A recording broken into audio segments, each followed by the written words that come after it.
Good morning, good afternoon, good evening, and welcome to another set of six. Early one here for me today, 4 o'clock here in the afternoon in Australia, where I'm based. However, we are joined by our friends from New Zealand, Joe Sprangers and Alisha Ruaiti from Touch NZ. Welcome aboard, and thanks for joining us on a set of six. Kia ora, nami nui kia koutou. Glad to be here. Awesome. And Alisha, welcome to you as well. Thanks for having us. Yeah, thank you very much for joining us. Wow, New Zealand topical. We'll get into that in a little bit. I just want to, as we welcome you aboard, Joe, tell us a little bit about yourself, mate. What's your position, the CEO of Touch New Zealand? But, what do you do there for Touch NZ? That's a great question. And I hate it when people say that. Might be the easier one. So briefly, my background, I've in the sport. I won't talk about other things, but I've been involved in the sport probably 35 years. I run a module at a community level for about 30 years. Been involved in my province in the Waikato, coached juniors and women's touch for a period of time, and then the position at Touch NZ came up, and I decided I was better at that, and I've moved into that. So. My job's full-time.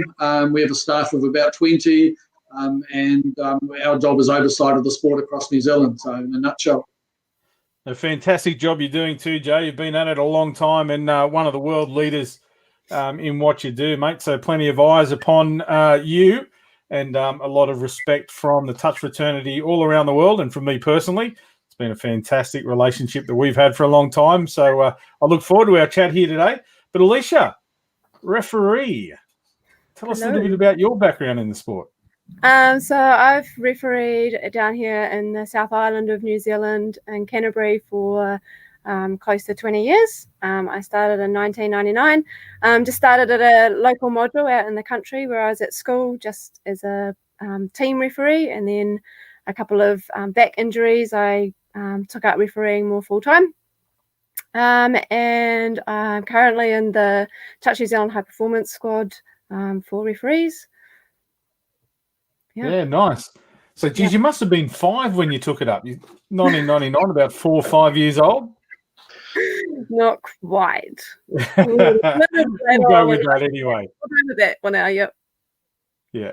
Okay, so, we start off every one of these conversations just talking about the COVID situation that's really enveloped us all around the world, and touch has been affected, obviously. But New Zealand, in the last 24 to 48 hours, it's come back into the community there. Can you tell us a little bit about how you were travelling and what's happening recently, Joe? Yeah, sure. So for the last 102 days, we hadn't had any community transmission in New Zealand. The only people getting picked up with the virus were people returning to New Zealand who were in isolation, and they were being kept there until they recovered before they came back out to the community. And a couple of days ago, 4 people randomly tested positive out in South Auckland, in the community out there. And since then, that snowballed into another 13 people linked to that cluster over the last 24 hours, and a couple of hundred people that are relatively close contacts of those people that are being tested and checked out. That family that was involved in this had also been to a couple of other towns outside of Auckland, so that's created a whole lot of testing in those areas. And as a result of that, the Auckland area is now sealed off from the rest of New Zealand with police roadblocks and checkpoints and whatnot, and you can't get in and out of Auckland, and it's at what we call level 3, which means that there is community transmission, and that they are working through it. And basically work from home if you can, and otherwise there's a lot of other restrictions. All the essential services are still open, but like bars, cinemas, pools, all that sort of thing have been closed down again. And yeah, they've pretty much gone into almost lockdown. The rest of New Zealand, like I live in Te Awamutu, a small town in the Waikato, and Alisha and Christchurch, we're still at what they call, we've been moved to level 2, which means there is no community transmission identified, but it's a higher alert status, but everything's still open for us. So New Zealand's kind of in two different states at the moment. There's Auckland, and then there's the rest of us. And we're due tomorrow evening, or probably tomorrow afternoon. The Prime Minister's due to update and determine whether the statuses go up or down in the various areas and what the next steps might be. So we're in a bit of a holding pattern. Things have changed for us again. 60% or so of our staff from Touch NZ live in Auckland and work there, so they're all working from home again now, which I believe is similar to a lot of what's happening with TFA. So, yep, that's our situation. Things have gone backwards a bit, but it appears to be still relatively under control, but we'll know more in the next sort of 48 hours. Yeah, I think the world over, mate, it is a fluid situation, and those circumstances are going to change continually, and we just have to roll with the punches a little bit. So Touch was back in New Zealand, was that correct? You'd started, your modules were back and the competitions were up and running? Well, there's not a lot of touch in New Zealand during the winter because the weather conditions here are a little bit harsher than, say, Queensland or, the Gold Coast and so forth, those areas in Australia where you play full-time, and even Sydney. But when the original COVID got to New Zealand, it was near the end of our season, our playing season. So we pretty much dodged a bullet. All of our revenue generation had been completed. Modules were winding down. National tournaments were all completed. So any revenue loss we had was the gap was filled with the government salary subsidy, which we were able to get, the wage subsidy, which is similar to something you have in Australia. So our financial position was it's pretty sound. We weren't really affected. Our challenge now is that Touch in New Zealand really kicks off again sort of beginning to mid-October. And we're starting to have camps, trials, academies, a whole lot of other stuff that's starting to take place in September, which is actually only a couple of weeks away, and that's all under threat now. So, for us, that becomes the fluid situation, and we have to start managing that now, dependent on how long this new outbreak takes to be contained. Once that's contained, then we're back to level 2 or level 1 across the country. Then we're kind of right back into it. So, yeah, it's a little bit up in the air at the moment, but we're still quite hopeful. Yeah, fair enough. And given that that's been the environment that you're operating under, what sort of systems have you put in place to stay in touch with your Touch fraternity there? Communication channels. You're obviously very active on the social media side of things, but what sort of innovations have you had to bring in, do you think, to stay in touch with your people? Well, it's been relatively simple. I mean, like you say, social media, we have a very strong following, so anything we put out through there gets picked up pretty quickly.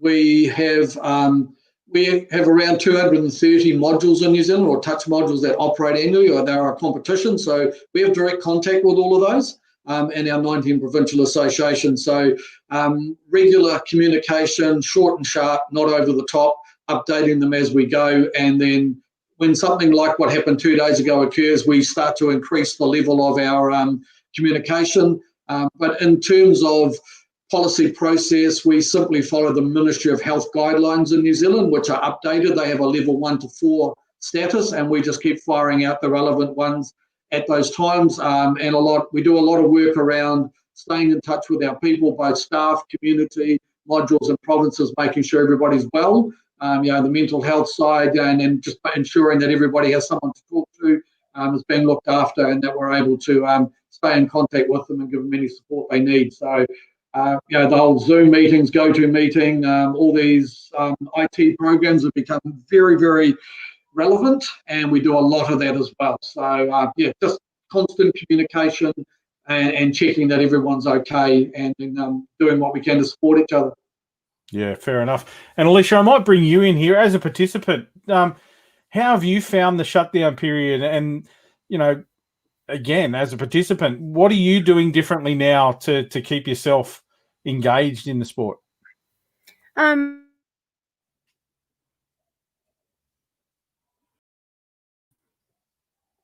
It looks like we have a bit of a technical issue just as I bring Alisha in there. So we'll just wait for Alisha to re-establish contact there. Joe, are you still online? Yep, I can hear you. Yep, so I've got you there. As far as those high-performance programs that you have running with your players, your referees and so forth, have you utilised the electronic media or innovations there to keep in touch with those participants as well? Yeah, so again, because we're early season or pre-season, still working into it, and in New Zealand, a lot of our participants, probably less so in the high performance end, but certainly the Pathways group, they also play other sports. It's quite normal in New Zealand to have a winter sport, netball or rugby or league or whatever else, or football that you might play. So they've been engaged in those ones, but certainly we've stayed in contact with our high performance coaches, and we've been firing out messaging through them. We've arranged a high performance team meeting for the 4th of October for our coaches, our high performance management group, and we've communicated that out so that everyone knows the steps that are in place and the timelines associated with further communication and what we may or may not be able to do. So again, it's very fluid, and really all we can do is communicate, stay in touch with them, answer questions as they are fired at us and as they come in, and then just continue to sort of work alongside them. Because to be honest, we really know a lot more than they do. We are continuing to prepare as if the season is going to take place, from our Premier Touch League, which starts soon, at end of September, through our modules, which will have started by then, right through to the end of our season, which is effectively the Trans-Tasman Masters and Open Trans-Tasman in April. We're planning for that whole thing, but at the same time, we're planning for alternatives if the borders remain closed and Australia can't come over. Yeah, fair enough. And as you said, it's affected everybody right around the world. There was a lot of changes, a lot of events that are being postponed or rescheduled. So, it's watch this space, isn't it? And as you said, the circumstances change on the flick of a switch. Yeah, look, I mean, the Youth World Cup, which has been indefinitely postponed at this stage, I mean, that was a big one for us. We still needed to acknowledge the people who had been selected into the camps towards that outcome, and of course that's now on hold. Unfortunately, some of those are going to miss out because as each year that it's pushed out, some of them exceed the age groups and won't be able to play youth anymore. So, but that is what it is. We can't change that; it's out of our control. We're working through a whole bunch of other things that we just need to continue preparing and continue to stage everything, but at the same time be prepared to do it domestically now rather than overseas. So an example of that is we normally take some teams over to NYC in Australia in our under-16s program, so they're doing a domestic program this year. But now because of the Level 3 shutdown of Auckland, that's because that's in about 3 weeks' time. That's currently being reviewed now, and we might have to push that out. And that's just going to be our world and our reality, I think, for the next sort of 12 to 18 months. Yeah, fair enough. It looks like we have Alisha back with us. You froze up there, Alisha, right as we were about to have a chat. I think COVID has stuffed my internet connection. Yeah, let's blame it for everything like we do over here in Australia as well. But yes, I'll throw back to you there now. Just what are you doing to stay engaged and keep in touch? Joe mentioned the mental health aspects of maintaining contact with your colleagues. Is that something that you've got in the front of your mind? Yeah, that's huge for us down here. So we have a really good community here in Canterbury, and we get together quite often just for a barbecue or just to catch up. We've been utilising Zoom quite a bit. I know that as part of the high performance referees, we've got a Zoom meeting coming up with our coaches. But a lot of winter time, we don't play a lot of touch down here in winter. Yeah. If you were to play touch in winter in Christchurch, you'd be playing on the frosty morning. So I put a lot of time into my two girls, and go out and do a lot of netball training with them, and just a little bit of quality family time in winter. But definitely the mental toughness side, and just staying in touch with everybody and making sure that everybody's okay, particularly at the moment. Yeah, that's big. Yeah, but that family time that you talked about is also very important, and it's great that you have that off season and the time and the ability to be able to do that, because as you know, when touch season does hit the ground, we're all guns blazing. Do you girls play? No, so my oldest daughter, she's 13 now. She's just started refereeing at a local module. Right. She tried to play, but she doesn't like getting hurt. So she's a bit of a princess. So just likes to stay off the ground, and That's Yeah, great, and that's one of the beauties of the sport. There's something for everybody involved, and the ability to select that and go down the officiating route, like Mum, you'll be quite absolutely. proud of that. And who knows? One day you might be refereeing a World Cup final together. I think she'll far exceed me. But you can be proud of that as well. You know, a good coach is very, very important. Yeah. So we'll touch on that. We might bring Joe back in as well. 2019 World Cup. What an interesting experience that was over there in Malaysia. Certainly one of the hottest environments I think you can play touch in. You talk about playing touch down there in the Waikato or in the Canterbury region, how cold it is, but wow, Malaysia. Give us some insight into how the team's prepared for that, Joe, and also from the referee's perspective, Alisha, what you guys, how you guys prepared for it, and what did you take away from the experience? So look, I guess from our perspective, going with the youth teams in the first instance the year before in 2018 gave us a real insight into what to expect. And the 2018 youth series over there was actually more challenging than the World Cup itself, because we had no idea what we were getting into the first time we went there. You know, the heat, the traffic, the best places to stay, etc. So we took a lot of insights out of that, brought it home, and then used that as a preparation mechanism. Look, at the end of the day, for the teams themselves, you can go and train in any kind of heat environment and and go and do Vikram yoga and everything else that you want to do, but you could not prepare for what you were going to hit on the ground in KL for those elite teams and the Masters teams until you actually got there to realise, exactly what it was going to be like. Because I think a big part of it was the humidity, the loss of water out of the system without realising that you were losing it. And then there was when you had cloud cover, everything was relatively comfortable. When the clouds went away, the sun was literally stinging your body. So there was just no way to prepare for any of that, really. So the teams did the best they could. We got over there as early as we could. We spent some time acclimatising when we were over there. And then after that, it was a lot of personal management of each individual, and our physios, our doctors, our coaches, managers, really managing the players and making sure that they were really looking after themselves. There was things you can get away with in different climates that you simply couldn't get away with over there. But at the end of the day, look, it was a fantastic experience, and I don't think everyone's going to. It's a kind of experience that they'll probably never have again.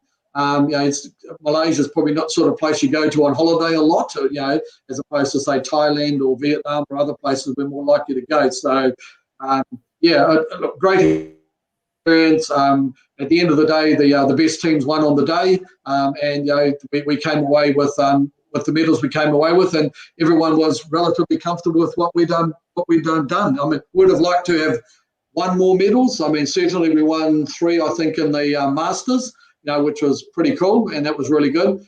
And look, our referees, and Alisha can talk more about this, but they got some very good appointments, and particularly up in the elite end, and they probably met their outcomes in some respects more than some of the players did. So that was awesome. Yeah. So from my perspective, great time. Do I want to go back there again? No, not in a hurry. I'd rather go somewhere else for a while, somewhere perhaps a little bit easier. But again, you're never going to forget the experience. It's something you'll talk about for the rest of your days. Absolutely. And we do have some vision on the screen there of the women's 27s gold medal match, Australia and New Zealand. Alisha, Joe touched on it there. The referees, you were lucky enough to be appointed to a final. How did you find the experience in Malaysia, and were you happy with the outcome for yourself and for the referees?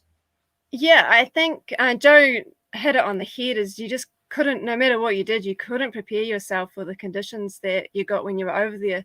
One day you were game stoppages for too much heat, and then the next day we had finals that were being stopped because of thunder and lightning. So it was extreme, but it was a great experience. Absolutely loved it.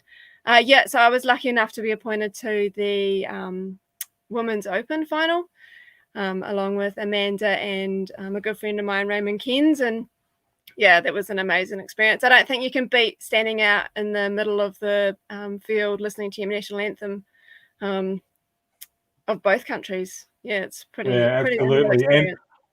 And it really was a spectacle over there. The locals got involved, and it was a total experience, as you said. Extremes on the field, extremes off the field. Joe talked about the traffic situations, the different food, and everything. It certainly was an environment that we can all take away something from. But I guess from a performance perspective, what were the impacts on you, and how did you recover coming out of the World Cup? Did you find yourself in a bit of a lag, or were you straight back into it when you got home? Oh, definitely not straight back into it. I think I probably took 2 months off just to recover and recuperate. So World Cup for us kind of started 2 years out, just trying to prepare the body and the mind. And before we went over there, we knew that we were fit enough, but were our minds fit enough? So we did a lot of stuff on making sure that mental toughness was the biggest one. I think that's what got us through all those challenges on the field and off the field. Just making sure that when you get off the field, you recover properly, take on enough fluid, eat enough food, just get enough rest. We were there. Traffic wasn't too bad for us because we, of course, there first thing in the morning and last to leave. So we kind of avoided a lot of the traffic. But yeah, just being out in that heat and it was a bit of a logistical nightmare. Those buses, as you said, bright and early in the morning and straight out to the fields, and great experience. But Joe, I might throw now. You mentioned the Trans-Tasman. Okay, so it was postponed a little bit earlier on, but there's been a decision made now. Do you want to talk us through what's been decided for the Trans-Tasman when you take on Australia again? I believe it's common knowledge now. I think we've communicated it all out to everyone. So I apologise, Jamie, if I'm jumping the gun and you haven't sent something out over there. No, we had to make the decision that the last Trans-Tasman, which should have been played last April, we've had to cancel it. And simply, it's just, it's not going to be, we can't postpone it. We couldn't get it in any time this year. So we've basically, it's over. It's not going to be played. So that's just where we've landed that. And that was to give everybody some certainty because it was just becoming too difficult and too uncertain for the players, for the coaches, for all the logistical planning and everything else. And so what we decided together with Jamie, TFA and Wayne, that we would run a Opens and Masters Trans-Tasman in April 2021. Hang on, where are we? 2021 in Christchurch at a venue called Napunawai, which is a brand new venue set up in Christchurch post-earthquake that's been built there. So, that's the planning. That's what we're headed towards.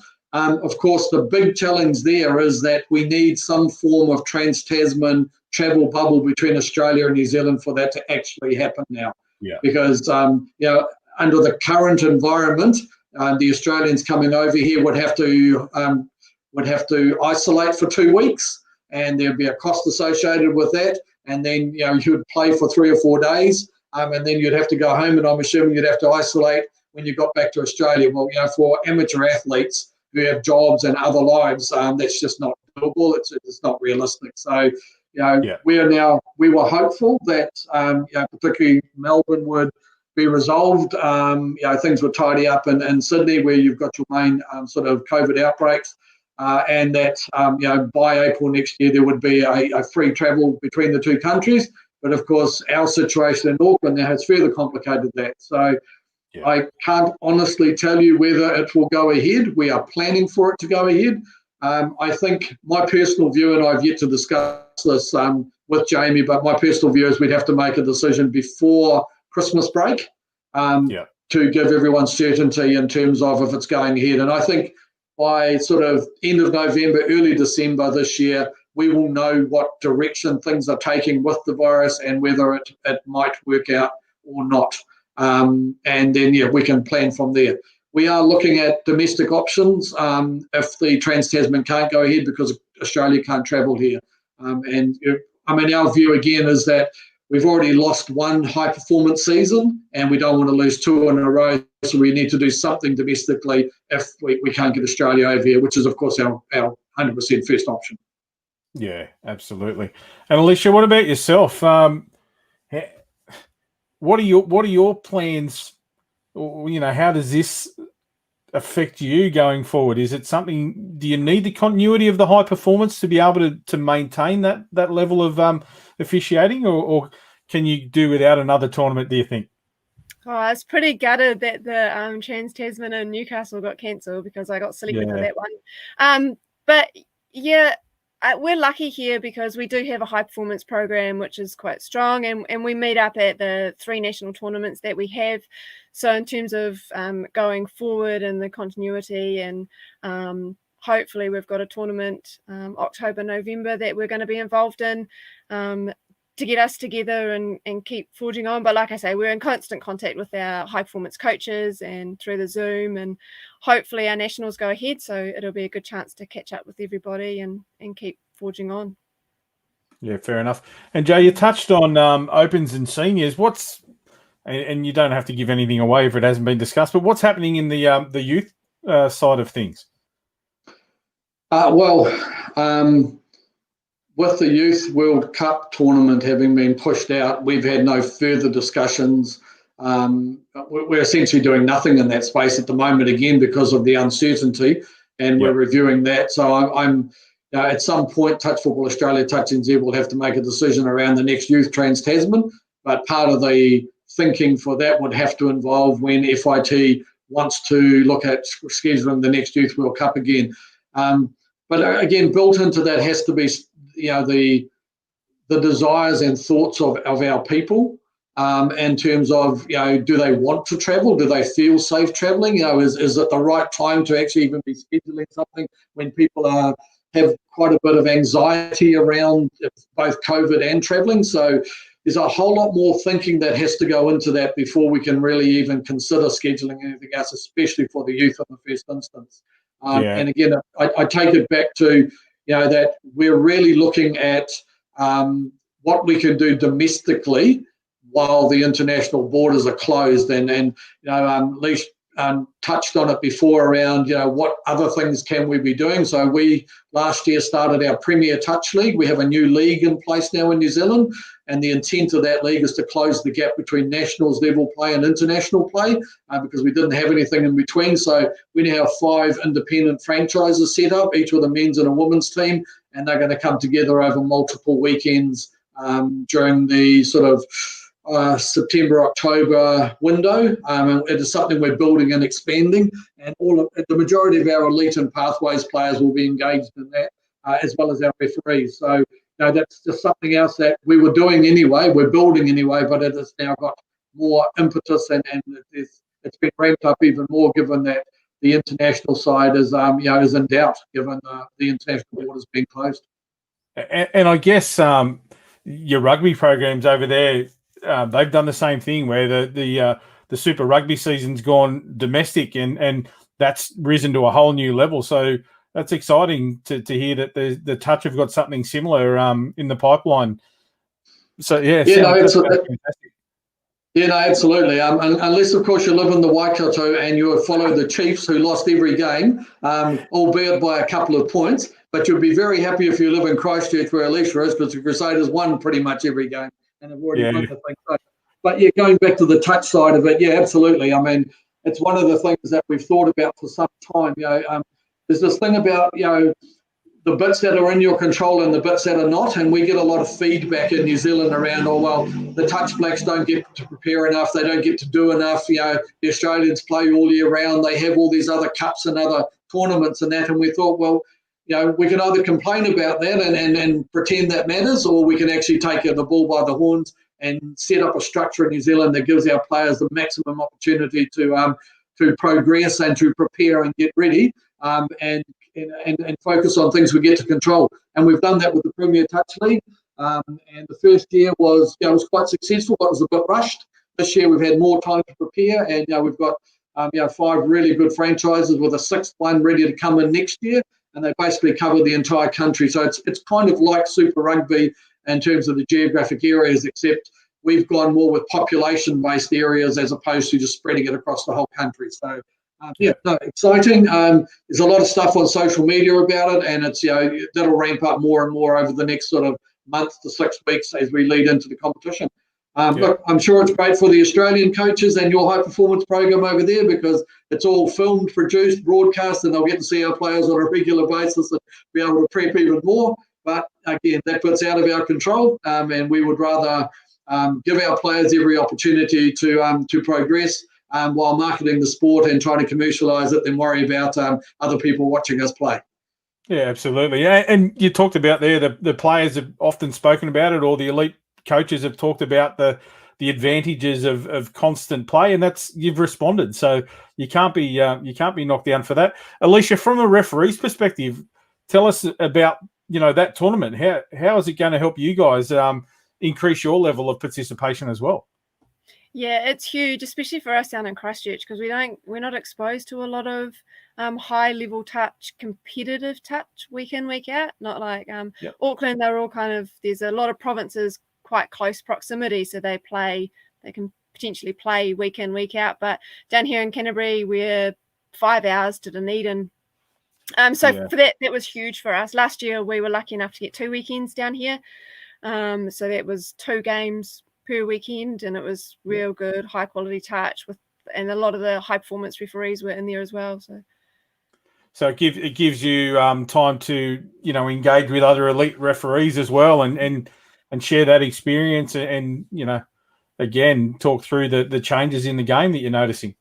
Yeah, definitely, and it gives you exposure to be able to referee at that high level, the players, and get a little bit of rapport with the players as well. So when you're refereeing them regularly, you get a little bit of rapport with them, so that when there's a little bit of controversy on the field, or you need some a little bit of cooperation from them, it's a little bit easier to have that. But definitely to keep your hand in and keep in touch with the game and notice the changes. And there's a different style to how Auckland play it to how we play it down here. So it's good to get it before we get to it. And exposure to the different styles, and as you said, if you're not seeing it regularly, that opportunity to engage with that level of player is it's got to help you guys develop.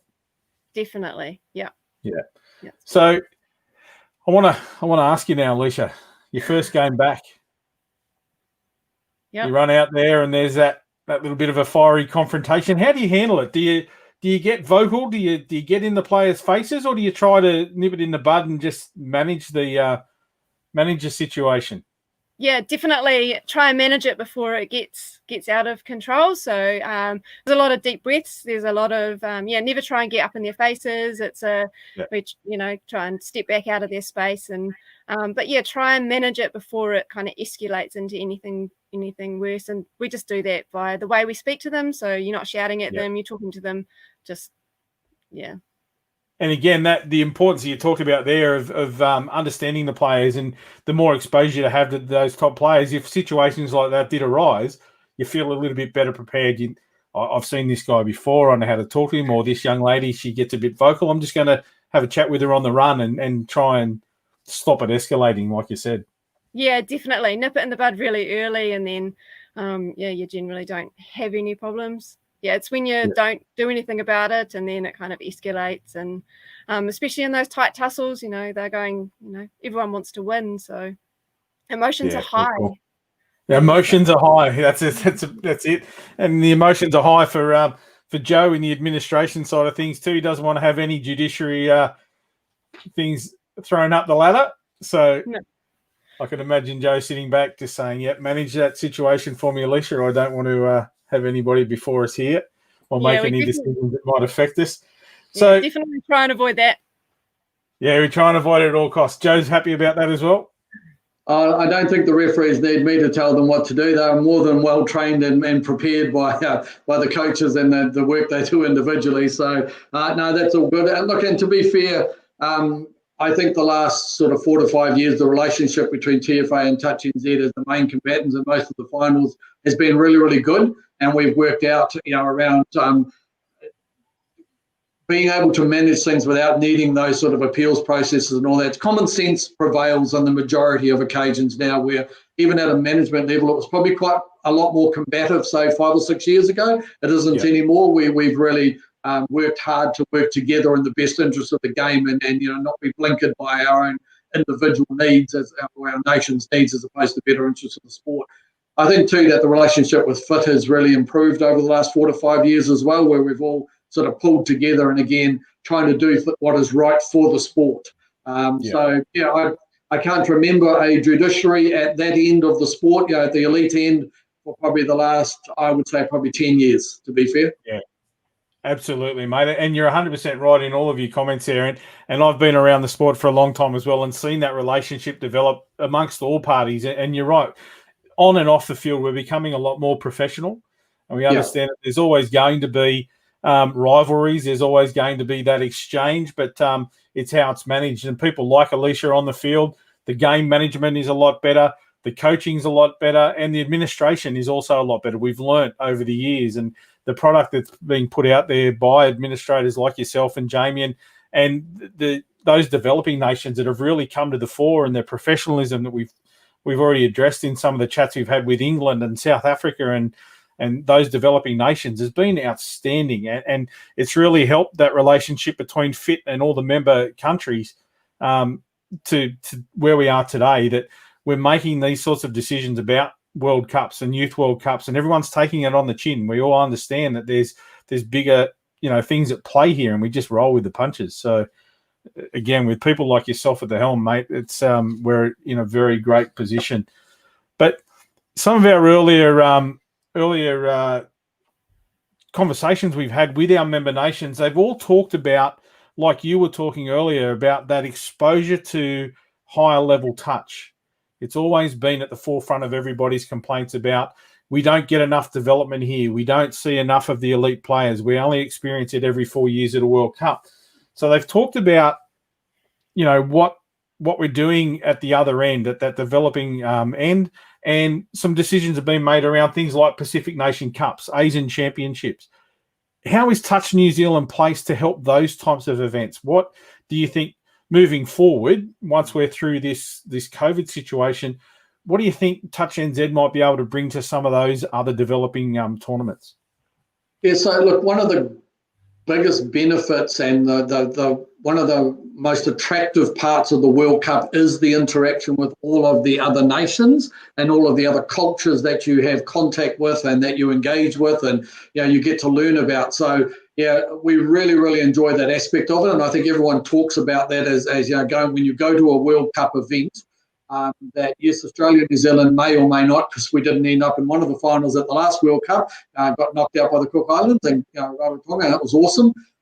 But aside from playing Australia in the final, which is probably our primary outcome, it's the interaction and the fun you have with all the other nations and all the colour and the joy and just seeing people play the game for the fun of it and just for the sheer exhilaration. And so we really, really enjoy that. And so I guess in terms of what can we do, well, there are there is that South Pacific Cup, which we in the past traditionally haven't been able to go to. So, if that was opened up to us, we would potentially look at it. Would we send the Touch Blacks there? Probably not, but we'd probably look at youth teams or the next level down that, that would be competitive, in all likelihood would still be able to win a lot of games, but would be a better experience for the teams we played against. Traveling to Asia is probably, and this is all after COVID when everything settles down and it's safe to travel, obviously. Asia is quite a good place for us. The Americas is a good place because it's, within that sort of 10 to 12 hour travel, and it just reduces the cost by half. Traveling to the other side of the world, to Europe, is much more problematic just from a cost perspective. And, remembering that even though we have a lot of players in our system and a lot of people that are prepared to pay, it is still a full user pay system. And that in itself drives a lot of what we can and can't do. So, the cheapest place for us to go, aside from staying at home, is Australia. That's the first thing. It costs more to go to the islands, but we certainly would go there if it was possible. We've been working with Fiji and supporting a tournament over there for a couple of years now. It's a club-based one. We send people over, referees, coaches, etc., to the USA Nationals and to a number of other tournaments. We've been supporting Malaysia Touch over the years and sent people over there. So there's a whole lot of little things going on in the background that we don't make a lot of noise about, but we certainly are supporting. But in terms of sending teams over, as long as it's not too far away and it doesn't cost too much, yeah, we'd really, really like to do it. And we have talked a lot about it, but we also have to balance that against the quality of who we're going to go and play against. And, if we're asking our youth players, our 16s, 18s to pay $3,500 to go and do something, they want to go and play the best in the world. And most of the time that's over in Australia. We're still trying to find that balance. We're still trying to work out the best way to do it. It's a work in progress, I guess, is the best thing I can say. What we would like, I guess, is for these other nations that are keen for us to engage is to come back to us and indicate that interest. And then we can talk about what that might look like, whether it's best for us to send, some masters teams over because the competition would be better for them, or some youth teams, or, maybe there will come a time where we could potentially send the Touch Blacks over in some capacity. So it's probably the best answer I can give you at the moment. Yeah, no, fair call. And Alisha, from a participant's perspective, is that something that's attractive for you to be able to go to, as Joe said, the islands or somewhere in the Americas and take your experience over there and assist the officiating programs in those countries? Yeah, absolutely.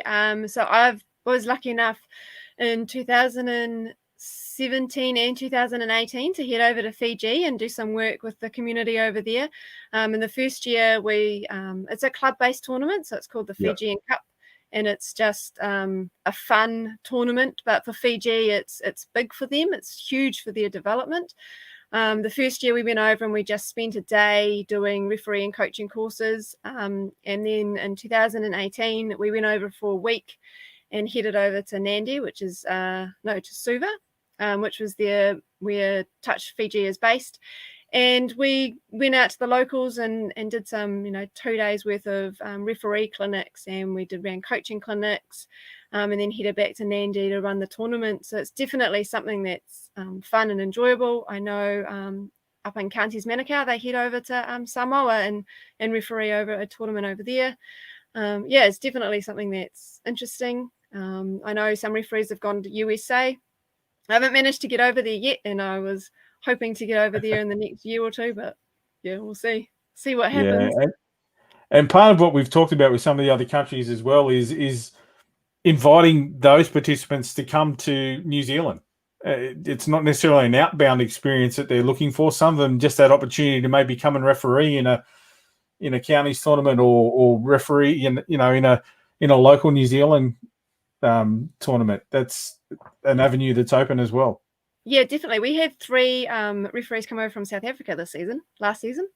Yeah. They were over from December through to our March Nationals. Yeah, that was really good. Huge for their development, and it was amazing to see how much that improved from when they started to when they went home. Yeah, it was good fun. And you cannot beat Kiwi hospitality, I have to say. So if the doors are open, everybody out there, if the New Zealand doors are open, take the opportunity. You will not miss out, that is for sure. So, Joe, we do have a comment. I'm going to throw it to you, mate. We've got and anybody out there watching, Simon Ince says New Zealand teams play with a distinctive style, tricky, quickie, steppy, showy, which looks like a lot of fun. Is that a cultural nuance from the social touch play throughout New Zealand, do you think? I don't know if it's a cultural. I don't know if it's related to social touch necessarily. I just think that particularly in our pathways and performance sector, the high performance group, it's just the natural skill and ability of the athlete and the way that genetically they're put together. And it's just a natural skill set. And you'll notice that, Australia has picked up a number of former Kiwi people who now live in Australia that play in Australian teams now, who have that skill set as well. I guess one of the, it looks great. It's really, really cool. It looks exciting. It's lots of fun, but it also needs to be balanced with the grind. And, if you look at traditional Australian teams, it's all grind with a little bit of that off the other end, a little bit of the tricky stuff off the end at the end of it. Dylan Hennessy is probably the best player in the world at the moment, and he exemplifies that. There's a lot of players in front of him, grind them forward, and then he does the flashy stuff at the end to score that winning touchdown. So, it is something that's endemic in New Zealand. It's really, really cool and really, really good, but you need a little bit more than that to win against Australia. And it's something you guys have been doing really well the last few years, is recognizing that balance, that need for the balance. You know, as you said, it's on tap, that innate skill, but it's getting that balance right. And you guys you're certainly there or thereabouts in all the divisions. The women, especially lately, have really been pushing the Aussie sides and, you know, really putting it out there. So, as Simon said, it looks fun, but there also needs to be that that professional side of it, the grind. I like it. That's a good word for it. Yep. And Alisha, how do you find refereeing that quick steppy stuff around the line where you've got to have your wits about you? Your eyes have got to be on a swivel, really. Yeah, it's challenging, but I guess that comes with the fun of doing it and the challenge of actually getting out there. And when you read it and you read it right and you get it right, it's good.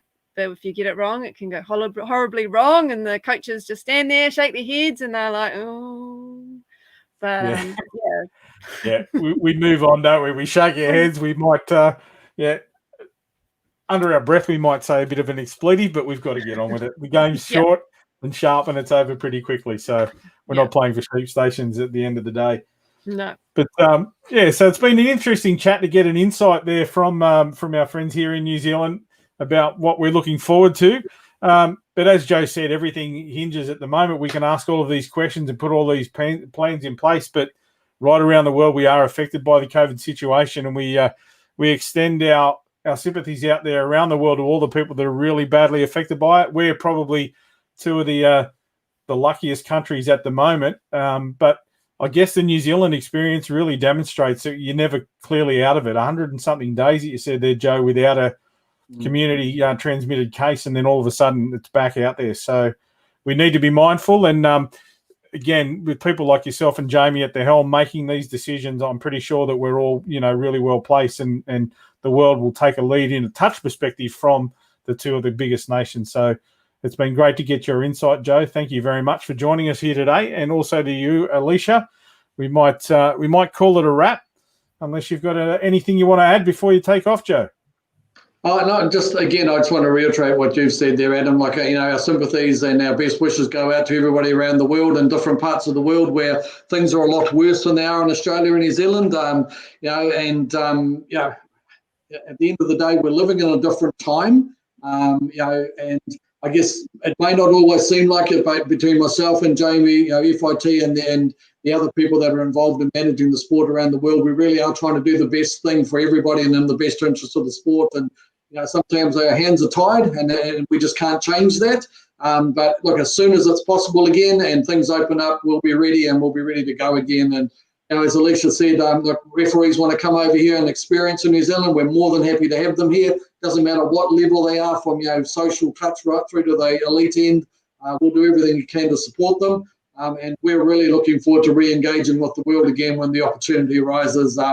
But again, as I said from the outset, you only get to control the bits you get to control, and at the moment, that's just out of our control. So we look forward to it when the opportunity again comes around. Fair enough. And Alisha, any last words? I think Joe's covered it all. Fair enough. So once again, ladies and gentlemen, thank you to our guests from New Zealand, Alisha and Joe. It's been great having a chat with you. And don't forget, you can join us for another set of 6 next week. Not sure who we'll be talking to, but somebody will raise their head and they'll want to talk about touch and what's happening around the world. So thanks once again for joining us. We look forward to talking to you next week. Bye for now.